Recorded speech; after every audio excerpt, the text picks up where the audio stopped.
Natasha Randall, welcome to the Great Big Book Club. Thank you for having me. It's such a pleasure to be here. Oh, well, congratulations on your debut, fantastic debut called Love Orange. Do you have a cover you can show us? Yes, I do. I have one copy with me. This is my book. It's quite orange.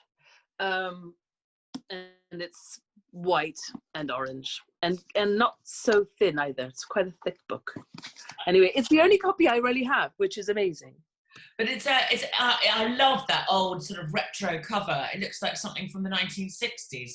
Right. So when they said, this is the first thing they ever sent me in terms of like, choose, what do you think about cover ideas? It was designed by the really great book designer called John Gray. And they sent this through.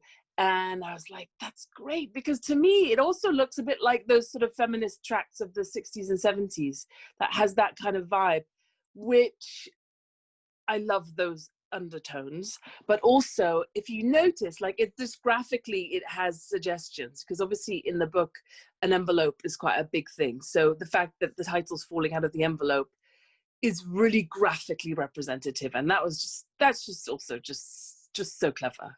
It's fantastic. It's fantastic. Tell us a bit about the book. It is a story of Hank and Jenny, and they move to the burbs in America, and it's set in America, which is interesting. Right. So I'm half American, and I spent my 20s and early 30s in America, and I was born in America actually, but my mother's English, so I'm sort of one of those hybrids. And so I kind of came of age as a writer in America. The writing that I seem to respond to is American writing. And when I sat down to write a novel, I felt really uncomfortable with writing about England. That might change, but I really, for the minute, I was thinking, I just don't know if I can do it right. So I took a fragment that I'd written literally 15 years ago, and I sort of remembered about it. I wrote the beginning of what I thought was a short story 15 years ago, showed it to a friend, and she said, that sounds like the beginning of a novel. And I thought, oh, interesting. And I put it away. And then one day in 2016, that conversation just came back to me. And I was like, whatever, that fragment that sounded like a novel, shall I go and have a look at it? And it's basically the first scene where they're sitting around the table having dinner together, like the first night. The first scene that we really see them together in their home. And the character seems so alive. So I was like, well, let's see if I can just carry on with them and see where they go.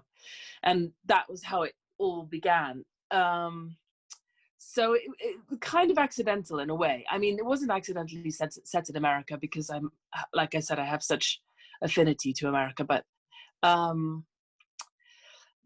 it was sort of an accidental beginning as well. I wasn't really sure what I was doing. I wanted to write a novel. I'd been having a run at it, a few different times once, and I just kept getting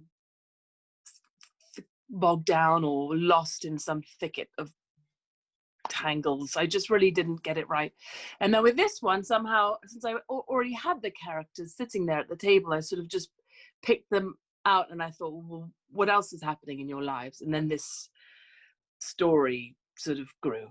Well, quite a lot happens in their lives. So, although not in a sort of odd way. So Jenny is not an archetypal bored housewife, but she is a sort of a bored housewife. I mean, Hank, her husband, has basically sort of disempowered her by taking away all the things, and he's sort of automized the house, as it were, hasn't he? Yes. So she is, her lineage is kind of April in Revolutionary Road. She has that thing of, she is a bored housewife. She's really just someone who, I think, well, in the book it sort of describes her as this, which is someone who sort of hadn't quite decided who they were before they became a mother and a wife. And those identities were so overwhelming that they sort of eclipsed her or stunted her development into sort of a selfhood. So she's trundling along because she's got these kids, and she's not going to just do something drastic and leave them. And then he, I think, tries to help, and is really, in his own difficult conundrum about masculinity, because he was brought up to be the big guy, and now he's only ever given praise for being supportive. That's really confusing to him. Yeah, I mean, the thing about Hank is he's sort of a dislikable character, and I really understand that, but I just didn't want to back away from what I see men going through. Yeah, exactly. And I think, and so in order to compensate for the lack of excitement and interest in her life, and the fact that she is sort of devoid of any thrill, despite the fact she works as a receptionist in the plastic surgeon's office, which I think is genius, she then develops this sort of pen pal relationship with John, who is inside prison for manslaughter. Yes. Right. So I think that idea also came to me a long time ago, but I sort of brought it back for this, because she lives in a smart house, right? So this house that's technologically everything, and you put a thumbprint there, and the fridge talks to you, and then the coffee starts being made in the morning, and the house says good morning to you in the morning. I mean, these are all innovations that exist. You can have a house like this. This is not sci-fi. Anyway, she lives in this house, but I kind of felt to her that there was a sort of domestic prison about it, because somehow the house is supposed to be helping her, but it isn't helping her, because it's almost just reminding her what she needs to do. That the fridge tells her that she needs to buy milk, and she's like, piss off. Like, I know I need to buy milk. I just don't need someone else telling me that the cycle of the washing machine is finished. Yeah, I totally relate to this, because I have a coffee machine in my house that's so bossy. It's always telling me what it needs to do, and it keeps saying, clean me. And in the end, I just thought, I don't need to be sort of bossed around at 7:30 in the morning. So I don't need to pay more. And also you have to wonder, like, does it do what it should do, which is reduce your being hassled, like reduce your workload or whatever it is. It still makes it just sort of bothers you. So then this feeling of feeling entrapped, although Jenny's life is very normal, so it's hard for a reader or a viewer or any kind of sort of witness to her life to think, oh, poor Jenny, because actually she just lives a kind of quite normal-ish life. But it doesn't feel like that. It feels like being trapped. So the juxtaposition between her and then this prisoner that she writes to, who's truly in jail, but he's a man, so he has a very different experience. He doesn't relate to her in the sense of understanding her plight as a housewife, basically. But they still have this affinity over feeling trapped, and feeling that the letters between them is a sort of relief, or a space of relief, anyway. But and then I always have trouble, because I never want to give away what happens in the book, because the back cover gives away quite a lot already. Yeah, don't, because it's so good, and it's wonderful, and sort of kind of erotic at the same time. Do you know? I'm so glad you say that. Yeah. I just want to hear what you think of it, because actually, to be honest, I get it. Well, this is an interview, but still, I always think, like, No. How did you find it when you read it? Like, I thought it was great, but there's something quite sort of, it's quite erotic, the whole idea. There's a lot, the idea of licking and all that stuff. Yes. You see, yeah. I can't really say. Yes. I'm not. No, you're right. The plot you're right. Yeah, I know. No, you're right. That's where this sort of flavor of intimacy comes across, because of how she sends him cookies, and there's all this kind of eating that's going on, and missed communications that cause them to do things that are, kind of shocking. It is a book of secrets. Fundamentally, there's a lot of secrets. Everyone's keeping a secret. Every son is keeping a secret. Each of the children are. The husband's keeping sort of a weird set of secrets that aren't really secrets, but he has these little intrigues that he's figuring, that he's sort of on about and things. And then she's got a bigger secret that she develops. And then there's a little bit of a farce that goes on about 3/4 of the way through the book, where everyone's thinking that they've been caught out, and none of them actually are talking about the other person. They're all talking about themselves, and they're all thinking they're guilty, and they're all wondering if the other person knows. But I just tried not to confuse people with that, but it was really more a way of kind of having all the secrets kind of coincide at a certain point in order to sort of bust a few of them open, leave them to the side, and just carry on with the one big secret, which sort of takes us to the end. Well, it's a gripping read, and it's funny and naughty and, you know, erotic. I mean, I really, really, really enjoyed it. Slightly reminded me a bit of, it's got that sort of John Updike feeling to it. See, I love John Updike, and I love a writer called Paula Fox, and I love Grace Paley. Yeah. I love all these writers that write like real life, like you just feel like you're chewing that marmalade on toast with the character. It's real. It's a little bit, sometimes a little bit seedy. There's a lot of miscommunication, but not you know, not excessive, just as there is in normal life. I mean, I'm constantly miscommunicating with people. It's funny because it was reviewed in The Observer a couple of days ago, and the reviewer was very nice about it, but said one thing, that they said it was an incredibly ambitious book in terms of the breadth of its themes, and then there was also a little, perhaps slightly overly ambitious, but and I understand completely what he meant, because it covers so many things, right? It has I was about to ask you about that. Yeah, so you've got so many topics, crisis. right? Yeah.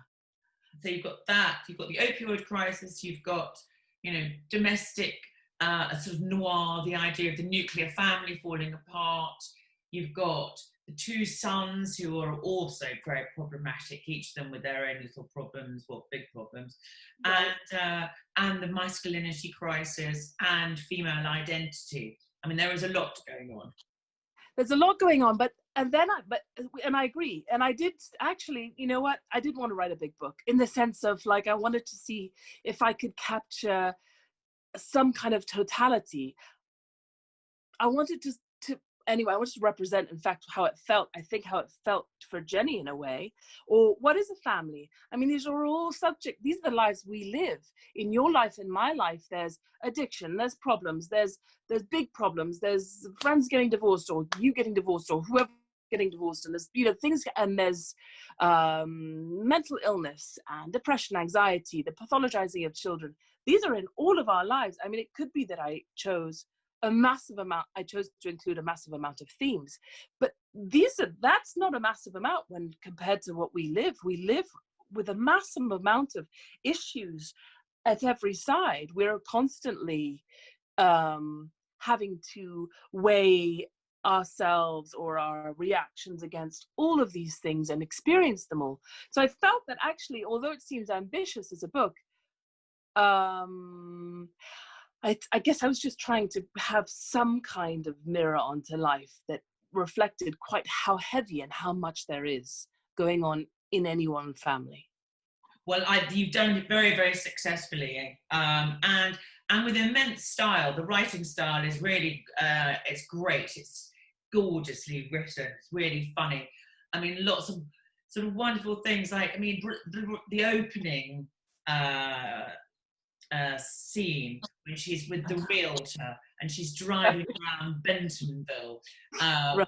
and it just increasingly gets more and more miserable as she's driving around. Eventually, everything is drive-through, even the pharmacist is drive-through, and then she ends up in Maple Drive, which you brilliantly make into a cul-de-sac, which is clearly, obviously, just the end of her. You know, that's the end of her journey. You're stuck there. And I really enjoyed all of that. I thought it was fantastic. Yeah. But you, this is your debut novel. Yes. But yes. You have actually had a previous career as a translator. Right. So for years, I mean, probably for 15 years, I've been a literary translator. And you've translated some of my most favourite books of all time. So you've done Zamyatin, Dostoevsky, Lermontov, Gogol, Mandelstam. I mean, yes. I know, I've been really lucky. I mean, I have to say that it's extremely hard work being a translator.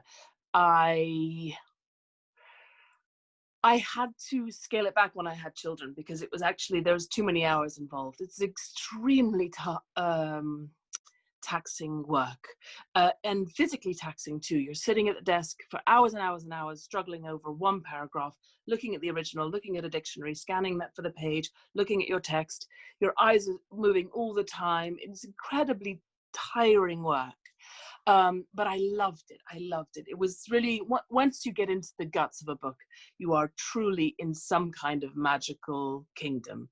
But oddly, it takes a while to get there. So for a while, you're like, oh, I don't know how to translate this. Oh, this is difficult. And you sort of struggle your way into it. But when you finally sort of get in, you're just in this land of wonder to see how, you're really looking at how a writer built each sentence and built each paragraph, and how they, and where the rhythms, where the rhythms lie, where the punctuation lies, and not just on the level of the sentence, but in the paragraphs, on the pages.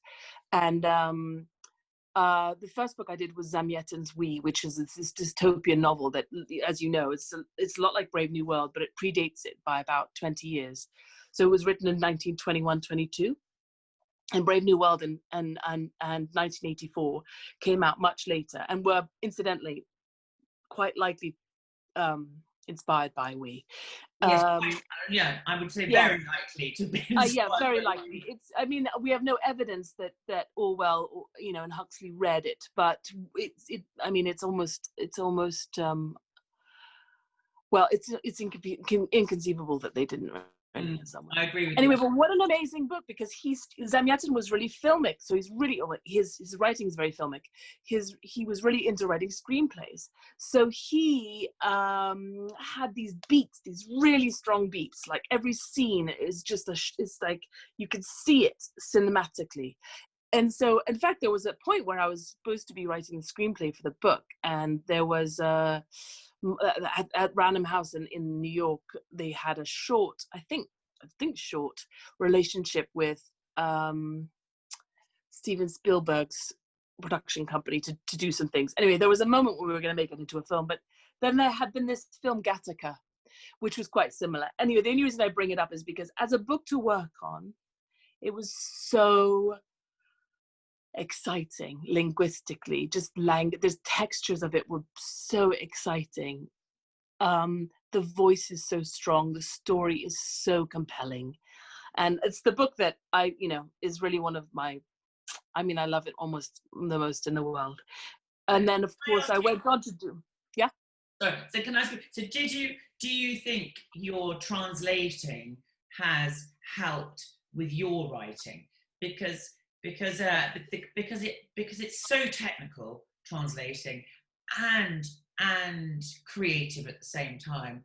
And so do you think you've gone the way you now write, you look at your writing in a slightly more analytical way than you would do? Definitely.